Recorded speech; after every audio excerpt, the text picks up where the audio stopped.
મિત્રો આજે છે આપણે જે મનોવિશ્લેષણાત્મક અભિગમમાં જે મનોજાતિ વિકાસની અવસ્થાઓ અંગે માહિતી મેળવીશું બરાબર। પરંતુ અગાઉ જે છે આપણે મનોવિશ્લેષણાત્મક પ્રતિમાનમાં ડોક્ટર સિગમન્ડ ફ્રોઈડે આપેલ ચેતન મન, અચેતન મન અને વ્યક્તિત્વના જે ત્રણ ઉપતંત્રો છે નિમ્ન અહમ, અહમ અને ઉપરી અહમ વિશે જોઈ ગયા બરાબર। તો હવે જે છે ફ્રોઈડે વ્યક્તિત્વ વિકાસ માટે મનોજાતીય વિકાસની જે છે એ અવસ્થાઓ આપેલી છે। તો કેટલી અવસ્થાઓ આપેલી છે? 5 અવસ્થાઓનો ઉલ્લેખ કરેલો છે। મુખાવસ્થા જે છે, ગુદાવસ્થા છે, લિંગ અવસ્થા છે, સુષુપ્ત અવસ્થા અને જનેન્દ્રિય અવસ્થાની માહિતી આપણે અહીંયા મેળવીશું બરાબર। ખાસ જે છે તમારે આ અવસ્થાનો સમયગાળો અને આ જે છે ક્રમમાં જ લખવાની રહેશે। સમયગાળો અને કામુકતાનું જે કેન્દ્ર હોય છે એ ખાસ તમારે યાદ રાખવું બરાબર અને એ પ્રમાણે લખવું। આ તો હવે આપણે જોઈએ મનોજાતિ વિકાસની અવસ્થાઓ। ફ્રોઈડે વ્યક્તિત્વના વિકાસ માટે મનોજાતિ વિકાસની 5 અવસ્થાઓ દર્શાવી છે। પહેલી જે છે મુખાવસ્થા બરાબર, જન્મથી લઈને 2 વર્ષ સુધી એનો સમયગાળો શું છે કે જન્મથી લઈને 2 વર્ષ સુધી જે છે આ અવસ્થા રહે છે, અવસ્થા હોય છે। એમાં બાળકની કામુકતાનું કેન્દ્ર જે છે મોં હોય છે બરાબર, એટલે કે મુખ। બાળકની કામુકતાનું કેન્દ્ર શું હોય? મુખ હોય છે બરાબર। બાળક સ્તનપાન દ્વારા ખોરાક મેળવી સંતોષનો અનુભવ કરે છે। આ તબક્કામાં બાળક સૂચવાની ક્રિયા અને દરેક વસ્તુને મોંમાં મૂકી આનંદ મેળવતું હોય છે બરાબર। આ જે છે અવસ્થા મુખાવસ્થા, એનો સમયગાળો શું છે? જન્મથી 2 વર્ષ બરાબર। કામુકતાનું કેન્દ્ર શું છે? મુખ છે। કામુકતાનું કેન્દ્ર એટલે કે સુખ પ્રાપ્ત કરવાનું બરાબર, એની જે જાતીયતા હોય એની સાથે સંકળાય સુખ પ્રાપ્ત કરવાનું જે છે મનોજાતીય બરાબર, માનસિક રીતે જે છે જાતીય સુખ મેળવવાના છે, એના આધારે આપણો વ્યક્તિત્વનો વિકાસ થતો હોય એવું ફ્રોઈડ કહે છે બરાબર। તો આમાં જે છે જન્મથી 2 વર્ષ મુખથી જે છે જાતીય સંતોષ મેળવે છે એવું કહી શકાય છે। કામુકતાનું કેન્દ્ર જે છે મુખ જોવા મળે છે, એમાં જે છે સ્તનપાન દ્વારા, આ ઉપરાંત જે છે દરેક વસ્તુ જે છે મોઢામાં મૂકીને બરાબર। નાનું બાળક હોય તમે જોજો રમકડા હોય એના આજુબાજુ કંઈ પણ પડ્યું, ઇવન ધૂળ પડી હોય તો પણ એ જે છે મોઢામાં નાખતો હોય એવું જોવા મળે છે બરાબર। એટલે એના જે છે સીધું મુખ જે છે કામુકતાનું કેન્દ્ર હોવાથી દરેક વસ્તુ જે ઇવન કાંઈ ન હોય તો પોતાની આંગળીઓ પણ જે છે મોઢામાં નાખતો હોય, હાથની આવું જોવા મળતું હોય બરાબર। તો આ જે છે કામુકતાનું કેન્દ્ર મુખ હોવાથી એના દ્વારા જે છે એ સંતોષ મેળવે છે। અને આ તબક્કામાં બાળક સૂચવાની ક્રિયા બરાબર, દરેક વસ્તુ જે છે સૂચવાની ક્રિયા ઉપરાંત જે છે દરેક વસ્તુને મોંમાં મૂકી આનંદ મેળવતું જોવા મળે છે અને બધી વસ્તુ છે મોંમાં મૂકતું જોવા મળે છે। નેક્સ્ટ છે ગુદાવસ્થા બરાબર। આ જે છે 2 થી 3 વર્ષ સુધી ગુદાવસ્થાનો સમયગાળો છે 2 થી 3 વર્ષ સુધી। તો આમાં બાળકને શું શીખવવામાં આવે છે? 2 થી 3 વર્ષ સુધીની અવસ્થા હોય છે જેમાં બાળકની કામુકતાનું કેન્દ્ર ગુદા હોય છે બરાબર। એની કામુકતાનું કેન્દ્ર શું જોવા મળે છે? ગુદા જોવા મળે છે। અને બાળક મળમૂત્ર વિસર્જનની ક્રિયા દ્વારા આનંદ મેળવે છે। બાળક જે છે મળમૂત્ર વિસર્જનની ક્રિયા દ્વારા આનંદ મેળવે છે। આ અવસ્થામાં બાળકને ટોયલેટ ટ્રેનિંગ આપવાની શરૂઆત થાય છે અને સ્વચ્છતાના નિયમો શીખવવામાં આવે છે। 2 થી 3 વર્ષનું બાળક થાય એટલે બાળકને કેવી ટ્રેનિંગ આપવામાં આવે? ટોયલેટ ટ્રેનિંગ આપવામાં આવે બરાબર। યોગ્ય રીતે જે છે બાળક પોતાનું મળમૂત્ર વિસર્જન કરી શકે એ માટેની ટ્રેનિંગ આપવામાં આવે છે। પરંતુ ઘણા માતા પિતા જે છે આમાં નાસીપાસ થાય છે બરાબર આ તબક્કામાં, એટલે જે બાળકને એવી ટ્રેનિંગ ના આપવામાં આવે એટલે બાળક જે છે પથારીમાં મૂત્ર વિસર્જન કરતું હોય એવું પણ જોવા મળે છે બરાબર। તો આવા પણ કિસ્સાઓ અસ્તિત્વમાં આવે છે। 2 થી 3 વર્ષે જે છે એને આ ટોયલેટ ટ્રેનિંગ આપવાની શરૂઆત થાય છે અને સ્વચ્છતાના નિયમો શીખવવામાં આવે છે બરાબર। ટોયલેટ ટ્રેનિંગ થી છે બાળક સ્વચ્છતા અંગેના નિયમો શીખે છે અને જેથી બાળકને નિયંત્રણનો અનુભવ સૌપ્રથમ વખત આ અવસ્થાથી થાય છે। એટલે બાળકને ગુદાવસ્થાથી જે સૌપ્રથમ વખત નિયંત્રણનો અનુભવ થાય છે, કેમ કે 2 થી 3 વર્ષ સુધી જે બાળકને બધું જે છે પોતે મન ફાવે એવું વર્તન કરી શકતો હતો, પરંતુ 2 થી 3 વર્ષના સમયગાળામાં શું થાય કે બાળકને છે સ્વચ્છતાના નિયમો શીખવાડવામાં આવે છે બરાબર। એટલે સ્વચ્છતાના નિયમો શીખવાડવામાં કંઈક ને કંઈક જે છે આવી ક્રિયાઓ પર જે છે નિયંત્રણ મૂકવામાં આવે છે। એટલે સૌપ્રથમ વખત બાળકને નિયંત્રણનો અનુભવ ક્યારે થાય છે? ગુદાવસ્થા દરમિયાન 2 થી 3 વર્ષનું હોય ત્યારે બરાબર। હવે નેક્સ્ટ જોઈએ લિંગ અવસ્થા। 3 થી 6 વર્ષની ઉંમરમાં આ અવસ્થા જોવા મળે છે, જેમાં બાળકની કામુકતાનું કેન્દ્ર પોતાની જનેન્દ્રિયો હોય છે. અવસ્થામાં પુરુષ બાળકમાં ઓડિપસ ગ્રંથિ, જેમાં પુરુષ બાળક માતા પ્રત્યે આસક્તિ ધરાવે છે, અને સ્ત્રી બાળકમાં ઇલેક્ટ્રિકા ગ્રંથિ, જેમાં સ્ત્રી બાળક પોતાના પિતા પ્રત્યે આસક્તિ ધરાવે છે. લિંગ અવસ્થા છે 3 થી 6 વર્ષ, બરાબર. તો આમાં જે છે ઈ શું થાય, કામુકતાનું કેન્દ્ર શું જોવા મળે, જનેન્દ્રિય, બરાબર, જનેન્દ્રિયો તરફ હોય છે. અને એમાં જે છે ઓડિપસ ગ્રંથિ અને ઇલેક્ટ્રા ગ્રંથિ જોવા મળે છે. તો ઓડિપસ ગ્રંથિ છે એમાં શું જોવા મળે કે પુરુષ બાળક જે છે, બાળક તરીકે જે છોકરો છે પોતાની માતા પ્રત્યે જે છે પ્રેમ વધારે ધરાવે છે, જ્યારે છોકરી છે એ પોતાના પિતા પ્રત્યે જે છે વધારે પ્રેમયુક્ત વલણ ધરાવે છે, અને માતા પ્રત્યે છે અમુક વખત નકારાત્મક લાગણી પણ એમાં જોવા મળતી હોય છે, બરાબર. પરંતુ જો આ અવસ્થામાં સંપૂર્ણપણે પ્રેમ આપવામાં ન આવે, સમજણ આપવામાં ન આવે, તો બાળક જે છે ઈ અન્ય જાતીય સંબંધો તરફ જે છે ઈ આકર્ષવાની શરૂઆત થતી હોય એવું પણ જોવા મળે છે, અથવા તો એને જે છે સંતોષ ન મળતા અન્ય જે છે આક્રમક વર્તન પણ અસ્તિત્વમાં આવતા હોય છે, બરાબર. તો આ જે છે ઇલેક્ટ્રિકા ગ્રંથિ અને ઓડિપસ ગ્રંથિ, બરાબર, તો એની એક રહસ્યમય કથા છે.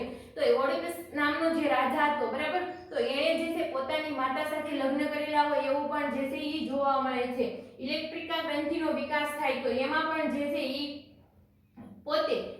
પોતાની જે છે ઈ છોકરીએ પોતાના પિતા સાથે જે ઈ આવો કોઈ પણ વર્તન કરેલું હોય એવું પણ જોવા મળે છે, બરાબર. આ એનો જે છે એક ઇતિહાસ છે, અમુક જે છે ગ્રંથોમાં દર્શાવવામાં આવેલો છે. નેક્સ્ટ છે જનેન્દ્રિય અવસ્થા. અવસ્થામાં 13 વર્ષથી શરૂ થઈ. નેક્સ્ટ સુષુપ્ત અવસ્થા, બરાબર. આ અવસ્થા છે લિંગ અવસ્થા પછી આવશે સુષુપ્ત અવસ્થા. 6 વર્ષથી જે છે 12 વર્ષ દરમિયાન વિકાસ પામે છે. આ અવસ્થામાં જે છે ઈ કામુકતાનું ક્ષેત્ર વિકસિત હોતું નથી, એટલે કે કામુકતાનું કોઈ પણ ક્ષેત્ર વિકસિત હોતું નથી, બરાબર. કે આમાં જે છે સુષુપ્ત થઈ જાય છે, કામુકતાનું કેન્દ્ર કેવું થઈ જાય છે, એકદમ સુપ્ત થઈ જાય છે. આ તબક્કામાં બાળક પોતાના નવા કૌશલ્યો અને આવડતના વિકાસમાં વધુ રસ દાખવતું હોય છે. આ તબક્કામાં છે બાળક પોતાના કૌશલ્યો અને આવડત, બરાબર, વિકસે એમાં વધારે રસ દાખવતું હોય છે, એટલે એનામાં ક્રિએટિવિટી, સર્જનાત્મકતાનું પ્રમાણ વધારે જોવા મળે છે. આવા બાળકો છે માટીમાંથી રમકડા બનાવવા, પ્રોજેક્ટ વર્ક કરવું, બરાબર, એવામાં જે છે વધારે પડતા જોડાયેલા હોય. વૃક્ષારોપણ કરવું, એમાં જે છે આ 6 થી 12 વર્ષના બાળકો છે વધારે જોડાયેલા જોવા મળે છે, અને કંઈક નવું ક્રિએશન કરતા આપણને નજરે પડે છે, બરાબર. કેમ કે એનું જે છે જાતીય સુખનું કેન્દ્ર જે છે ઈ સુષુપ્ત હોય છે, એટલે આવા નવા કૌશલ્યોમાં પોતાનું ધ્યાન કેન્દ્રિત કરે છે. નેક્સ્ટ છે જનેન્દ્રિય અવસ્થા. અવસ્થા 13 વર્ષથી લઈને આજીવન રહે છે. વિજાતીય વ્યક્તિ સાથેના સંબંધથી મહત્તમ સંતોષ અને આનંદ મેળવે છે. આ છે નેક્સ્ટ જનેન્દ્રિય અવસ્થા, બરાબર. આ છે 13 વર્ષથી આજીવન રહે છે, અને ઈ જે છે ઈ ઇન્દ્રિય સાથે સંકળાયેલી અવસ્થા છે, એટલે વિજાતીય વ્યક્તિ સાથેના સંબંધો મહત્તમ વિકસે, બરાબર. એવા વિજાતીય વ્યક્તિ એટલે આપણી જાતિની ન હોય, એટલે કે જે સ્ત્રી છે ઈ પુરુષ પ્રત્યે આકર્ષણ અનુભવે, પુરુષ છે ઈ સ્ત્રી પ્રત્યે આકર્ષણ અનુભવે, બરાબર. આ એક સામાજિક પ્રક્રિયા તરીકે દર્શાવવામાં આવે છે. તો એ જે છે 13 વર્ષથી આજીવન સુધી રહે છે, અને એમાંથી મહત્તમ સંતોષ મેળવે છે. ફ્રોઈડના મતે આ અવસ્થામાં કોઈ પણ એક અવસ્થામાં અવરોધ આવે તો અસાધારણ વર્તન જન્મે છે. જો વિકાસની અવસ્થાઓ હોય એ જન્મક્રમ પ્રમાણે ચાલ્યા કરે છે, બરાબર, ઉંમર પ્રમાણે ચાલ્યા કરે, જેમ જેમ ઉંમરનો વિકાસ થતો જાય એમ આ અવસ્થાના તબક્કાઓ તબક્કામાંથી બાળક પસાર થતું જાય, બરાબર, દર્શાવ્યા છે એ પ્રમાણે. તો આ કોઈ પણ અવસ્થામાંથી એક અવસ્થામાં પણ, બરાબર, દાખલા તરીકે મુખાવસ્થાનો વિકાસ યોગ્ય થઈ ગયો, બુદ્ધાવસ્થાનો વિકાસ યોગ્ય રીતે થઈ ગયો, પરંતુ જો બાળકને લિંગ અવસ્થાનો વિકાસ યોગ્ય રીતે ન થયો હોય, પછી જે છે સુપ્ત અવસ્થા, જનેન્દ્રિય અવસ્થાનો વિકાસ યોગ્ય રીતે થયો હોય, તો પણ એકમાં ખામી રહી જાય તો પણ જે છે અસાધારણ વર્તન જન્મે છે. દાખલા તરીકે મુખાવસ્થામાં અવરોધ આવતા પુખ્ત અવસ્થામાં ધૂમ્રપાન કે મદપાનની વિકૃતિ જોવા મળે છે, અથવા ખાઉધરાપણાની વિકૃતિ વ્યક્તિમાં જોવા મળે છે. દાખલા તરીકે મુખાવસ્થામાં તે બાળકનો જન્મ થયો હોય, બરાબર, તો એ સ્તનપાન દ્વારા જે છે આનંદ મેળવતો હોય, પરંતુ બાળકના જન્મતાની સાથે જ ઘણી વખત એની માતા મૃત્યુ પામતી હોય એવું બને છે, બરાબર, ઘણા કિસ્સાઓમાં.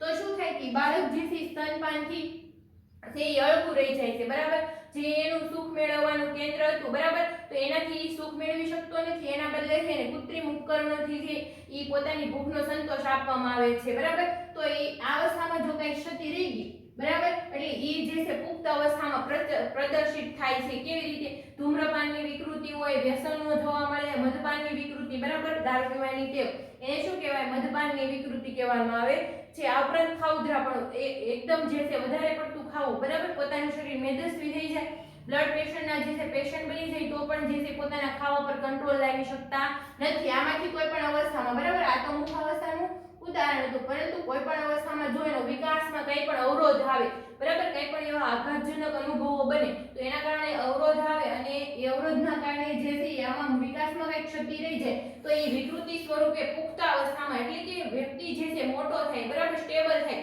માનસિક રીતે, ત્યારે જે છે આ અસ્તિત્વમાં આવતી હોય વિકૃતિ તરીકે એવું પણ જોવા મળે છે. હવે જે છે ફ્રોઈડે દર્શાવેલ પ્રતિમાનમાં એ જે છે ચિંતાને મુખ્યત્વે કેન્દ્ર સ્થાને રાખે છે. ફ્રોઈડે જે છે 3 પ્રકારની ચિંતા દર્શાવી છે, બરાબર. આપણે એના અંગે માહિતી મેળવીશું. આ જે હતા વ્યક્તિત્વ વિકાસના પાસાઓ આપણે જોઈએ. તો હવે જે છે ફ્રોઈડે આ મનોવિશ્લેષણાત્મક પ્રતિમાનમાં જે છે ચિંતાને વ્યક્ત કરેલી છે, બરાબર. તો આ જે છે આપણે ચિંતા અંગે જોઈશું.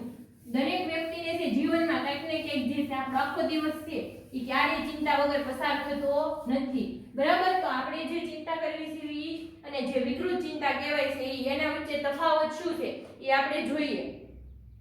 ફ્રોઈડે દર્શાવેલ પ્રતિમાનમાં ચિંતાને મુખ્ય 3 પ્રકારમાં દર્શાવી છે, બરાબર. ચિંતા અને બચાવ પ્રયુક્તિ. નેક્સ્ટ ટોપિક આપણે શું છે?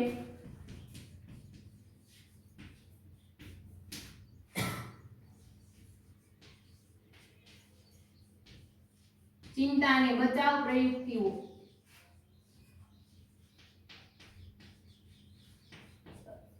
એમાં આપણે જોઈએ તો 3 પ્રકારની ચિંતા છે. એક વાસ્તવિક ચિંતા,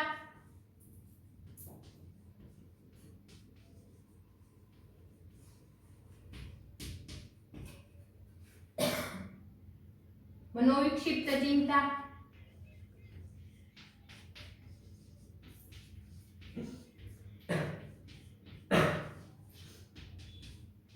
અને નેક્સ્ટ છે નૈતિક ચિંતા.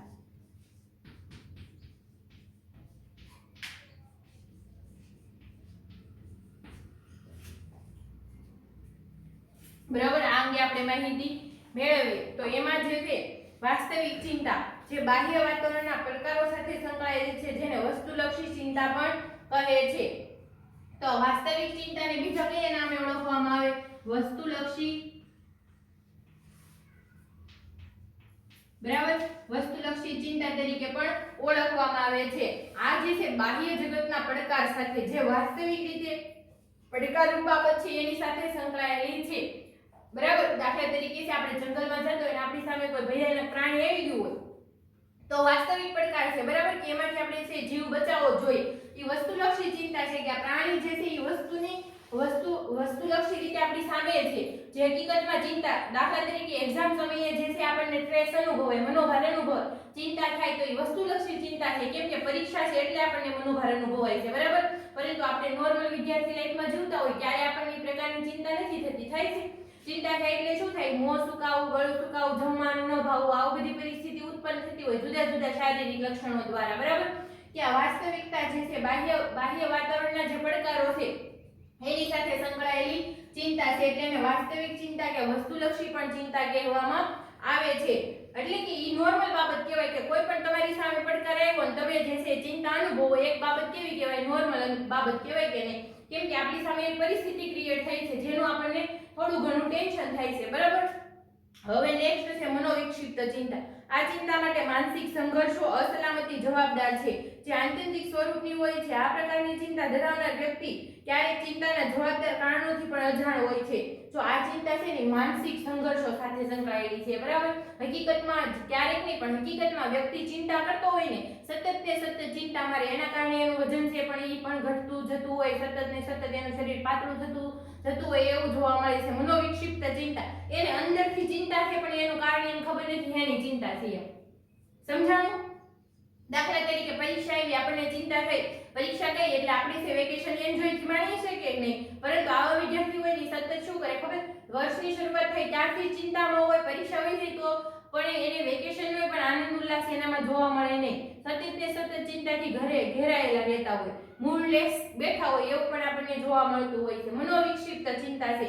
માનસિક સંઘર્ષો અને અસલામતી ક્યાંક ને ક્યાંક જે છે એ પોતે જીવન જીવે છે એમાં અસલામતીનો જે છે એ ભોગ બને. જે લોકોનું વ્યક્તિત્વ છે પરાવલંબી થઈ ગયું હોય, સતત ને સતત બીજા ઉપર આધારિત થઈ ગયું હોય, બરાબર, એ લોકો જે છે આવા પ્રકારની ચિંતા અનુભવતા વૃદ્ધાવસ્થામાં છે મનોવિક્ષિપ્ત ચિંતા વધારે જોવા મળે છે. કેમ કે જીવનની છે અસલામતીના અને માનસિક સંઘર્ષો વચ્ચે સતત ઝઝૂમતા હોય એવું પણ વૃદ્ધો બને છે, બરાબર. અને એમ વૃદ્ધાવસ્થાના મનોવિજ્ઞાનમાં આવું બધું છે એ ઘણા બધા સંશોધનો થયેલા જોવા મળે છે.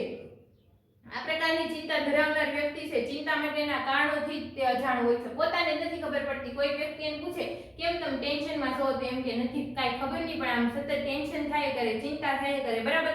આવું જે છે એ દર્શાવતા હોય છે. તો નેક્સ્ટ છે નૈતિક ચિંતા. ઉપરી અહમને ઠેસ પહોંચે તેવું કોઈ પણ વર્તન કાર્ય કરતી વખતે ઉદ્ભવતી ચિંતા નૈતિક ચિંતા તરીકે ઓળખવામાં આવે છે. જ્યારે આપણા ઉપરી અહમને ઠેસ પહોંચે, બરાબર, ઉપરી અહમ જે છે નૈતિકતા અને આદર્શવાદ સાથે સંકળાયેલો છે. તો કોઈ પણ વ્યક્તિ છે, દાખલા તરીકે ગાંધીજી હતા તો એનો ઉપરી અહમ ઉપરનો કંટ્રોલ હતો કેવો હતો? જબરજસ્ત હતો, બરાબર. એટલે એની આંતરિક ક્ષમતાઓ પણ સારી હતી. તો એ જે છે જ્યારે ચોરાચોરી આંદોલન થયું, બરાબર, જ્યારે ચોરાચોરીની જે છે ઘટના અસ્તિત્વમાં આવી ત્યારે એને છે અસહકાર માટે શું કર્યું હતું કે એને ઉપવાસો શરૂ કર્યા હતા, બરાબર. તો એમાં જે છે પોલીસ સ્ટેશનમાં જે લોકો હતા એને શું કર્યું કે એને અમુક જે લોકો હતા એને પોલીસની છાવણી પર જે છે પથ્થરમારો કર્યો ને એના કારણે છે પોલીસ ઉશ્કેરાઈ ગઈ, બરાબર. અને આ અસહકારનું આંદોલન છે એ મોકૂફ રાખવામાં આવ્યું ચોરાચોરી બનાવના કારણે. તો ત્યારે જે છે ગાંધીજીના ઉપરી અહમને ઠેસ પહોંચે ને એવું કાર્ય થયું હતું. કેમ કે એ લોકો અહિંસામાં માનતા હતા, બરાબર. આદર્શવાદ પ્રમાણે અહિંસામાં માનતા હતા અને અહિંસામાં માનવાને કારણે અને આ લોકોએ શું કર્યું હતું? હિંસા આદરી દીધી હતી, બરાબર, એક પ્રકારની. એટલે ઉપરી અહમને ઠેસ પહોંચે એવું કાર્ય કરવામાં આવે ત્યારે જે છે નૈતિક ચિંતા ઉત્પન્ન થાય છે. અને સામાન્ય રીતે વ્યક્તિ વાતાવરણના પડકારોને પહોંચી વળવા તેમજ અનુભવાતી ચિંતામાંથી માર્ગ કાઢવાનો સતત પ્રયત્ન કરતી હોય છે. સામાન્ય રીતે વ્યક્તિ જે છે આ ચિંતાનો અનુભવ કરતી હોય શું કરે કે પડકારોને પહોંચી વળવું કોઈ પણ સંજોગોમાં, બરાબર, આદર્શને ટકાવી રાખવા માટે, પડકારોને પહોંચી વળવા માટે અથવા તો એમાંથી કંઈક નવો માર્ગ કાઢવા માટે સતત ચિંતિત હોય છે અથવા તો પ્રયત્ન કરતી હોય છે. પરંતુ જ્ઞાત કે સભાન પ્રયત્નો વડે ચિંતાને દૂર કરવા વ્યક્તિ અસમર્થ બને છે ત્યારે અજ્ઞાત કે અભાનપણે પોતાના અહમને ટકાવી રાખવાનો પ્રયત્ન કરે છે. પરંતુ જ્યારે વ્યક્તિ છે પોતાના જ્ઞાત કે સભાન રીતે જે છે અહમને જાળવવો, એને અહમને ટકાવી રાખવો મુશ્કેલ બને ત્યારે શું કરે? અજ્ઞાત રીતે પ્રયત્નો કરવા માંડે, બરાબર, કે પોતાના મનને ખાલી શાંતિ મળે એવા પ્રયત્નો કરે. દાખલા તરીકે આપણે છે નપાસ થયા હોય તો આપણે શું કહીએ કે કાંઈ નહીં, આવી તો કેટલી બધી પરીક્ષા આવે એમાંથી એકાદામાં તો આપણે પાસ થઈશું. હકીકતમાં જે છે પડકારોને પહોંચી વળવા આપણી કેપેસિટી બહારની વસ્તુ છે, બરાબર. તો એ કે આપણે જે છે આપણા મનને છે થોડાક સમય માટે શું કરી દઈએ? સમજાવી દઈએ, બરાબર. અજ્ઞાત કે અભાન રીતે પ્રયત્નો કરતા હોઈએ છીએ કેમ કે એમાંથી રાહત પણ અનુભવતા હોઈએ છીએ, બરાબર. આપણે એક વખત અનુભવવા માંગતા હોઈએ છીએ, પ્રયત્ન કરે છે, અહમને ટકાવી રાખવાના પ્રયત્ન કરે છે. આ પ્રયત્નને ફ્રોઈડ બચાવ પ્રવૃત્તિ તરીકે ઓળખાવે છે, બરાબર. આ પ્રયત્નોને ફ્રોઈડ જે છે બચાવ પ્રવૃત્તિ તરીકે ઓળખાવે છે. જ્યારે વ્યક્તિ પોતાના અહમને વાસ્તવિક રીતે જે છે એ ટકાવી રાખવા માટે કેવો હોય? અશક્ત હોય ત્યારે જે છે અહમને ટકાવી રાખવા માટે વ્યક્તિ અભાન કે અજ્ઞાતપણે જે પ્રયત્નો કરે છે, બરાબર, અહમને ટકાવવાના, તો આ પ્રયત્નોને ફ્રોઈડ જે છે બચાવ પ્રવૃત્તિ તરીકે ઓળખાવે છે એવું કહી શકાય. બચાવ પ્રવૃત્તિ એટલે શું એ વ્યાખ્યા પણ તમને પૂછાઈ શકે, બરાબર. તો ખાસ યાદ રાખવાનું છે કે વાસ્તવિક રીતે વ્યક્તિ પોતાના અહમને સભાન રીતે ટકાવી રાખવા માટે જે છે સક્ષમ ન હોય ત્યારે અભાન રીતે પોતાના જે છે અહમને ટકાવવાના પ્રયત્નો કરે છે. તો આ પ્રયત્નોને છે બચાવ પ્રવૃત્તિ તરીકે પણ ઓળખવામાં આવે છે. જે મોટાભાગની વ્યક્તિઓમાં જીવનમાં ક્યારેક ને ક્યારેક તો કરતી જ હોય છે. મોટાભાગની વ્યક્તિ છે જીવનમાં બચાવ પ્રવૃત્તિનો ઉપયોગ કરતી જ હોય. દાખલા તરીકે સ્કૂલે આપણે મોડા પહોંચ્યા હોય તો આપણને ટીચર પૂછે કેમ મોડો પહોંચ્યો તો હકીકતમાં શું હતું? કારણ હકીકત એવું હતું કે આપણે ઉઠવાનું મોડું થઈ ગયું એટલે આપણે સ્કૂલના ટાઈમે પહોંચી ન શક્યા, બરાબર, તૈયાર થઈને. પરંતુ આપણે કેવા બાના કાઢી? સાયકલમાં હવા વહી ગઈ હતી, રસ્તામાં સાયકલમાંથી ચેન ખડી ગઈ હતી, બરાબર. આવા બધા બાના કાઢી દઈએ છીએ કે નથી? કેમ કે આપણા અહમને ટકાવી રાખવાના. આપણે એવું સ્વીકારતા જ નથી કે આપણથી જગાતું નથી, વહેલા ઉઠાતું નથી, બરાબર. એટલે આ જે છે આવા કંઈક ને કંઈક જે છે એ વ્યક્તિ કંઈક ને કંઈક જે છે જીવનમાં આના કોઈ પણ ક્યારેક પરિસ્થિતિ ઉપર જે છે પોતે વાંક કાઢી દે અથવા તો ક્યારેક જે છે કોઈ પણ વસ્તુ ઉપર જે છે પોતાનું જે છે બહાનું રજૂ કરી દે, બરાબર, એટલે ઉપયોગ કરતી જ હોય છે, પરંતુ તેનો આંતરિક ઉપયોગ અસાધારણ વર્તન જન્માવે છે. જો આ જે નોર્મલ બાબત છે, બરાબર, કે વિદ્યાર્થી છે ઈ એક વખત મોટો પડ્યો હોય તો આવું બાનું કાઢી દે તો ઈ બચી જાય શિક્ષકના જે છે ઈ કોઈ પણ ગુસ્સામાંથી, બરાબર, પરંતુ જો વારંવાર આવી પ્રવૃત્તિ કરે તો ઈ જે છે અસાધારણ વર્તનનું સ્વરૂપ પકડે છે, બરાબર, કેમ કે વ્યક્તિ જે છે આળસની વૃત્તિમાં આવી જાય છે અને એ જે છે અસાધારણ વર્તન દર્શાવે છે.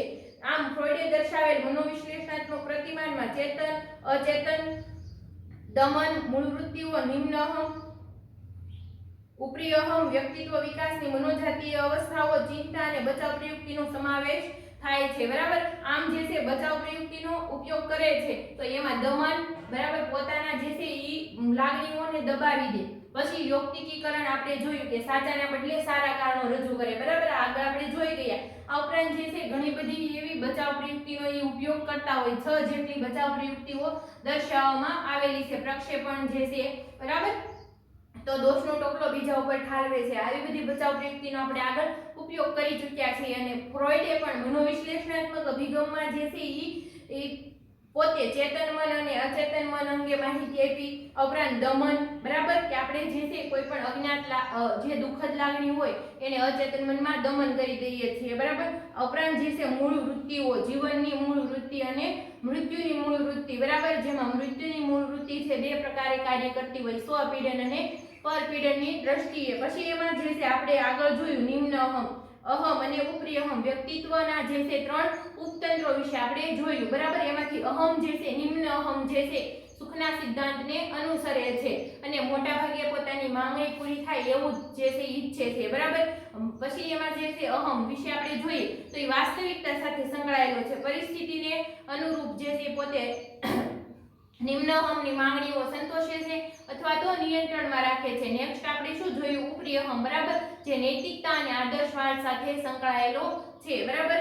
આ ઉપરાંત જે છે આપણે વ્યક્તિત્વ વિકાસની મનોજાતીય અવસ્થાઓ જોઈ તો એમાં જે છે 5 અવસ્થાઓ આપણે જોઈ, મુખાવસ્થા, બુદ્ધાવસ્થા, લિંગ અવસ્થા, જનેન્દ્રિય અવસ્થા અને સુષુપ્ત અવસ્થા અંગે જે છે આપણે માહિતી મેળવી, બરાબર. તો નેક્સ્ટ છે આપણે ચિંતા અને બચાવ પ્રયુક્તિ અંગે પણ માહિતી મેળવી, બરાબર. એમાં ચિંતાના 3 પ્રકારો જે છે એ વાસ્તવિક ચિંતા, મનોવિક્ષિપ્ત ચિંતા અને નૈતિક ચિંતા જે છે એ આપણે જોઈ અને બચાવ પ્રયુક્તિઓ, બરાબર, કે જ્યારે વ્યક્તિ પોતાના અહમને ટકાવી શકવા માટે સભાન રીતે સક્ષમ બને, અસક્ષમ બને, બરાબર, સક્ષમ નહીં પરંતુ કેવો બને, અસક્ષમ બને, ત્યારે જે છે પોતાને અહમને ટકાવી રાખવા માટે વ્યક્તિ છે અજ્ઞાત રીતે પોતાના જે છે એ કારણો રજૂ કરે, બરાબર, જેનાથી પોતાનો અહમ ટકી જાય. તો આવા પ્રયત્નોને બચાવ પ્રયુક્તિ તરીકે ઓળખવામાં આવે છે. આ હતી મનોવિશ્લેષણાત્મક પ્રતિમાનની સમજૂતી. હવે જે છે આપણે નેક્સ્ટ વર્તનિક પ્રતિમાન આવતા પીરિયડમાં જોઈશું.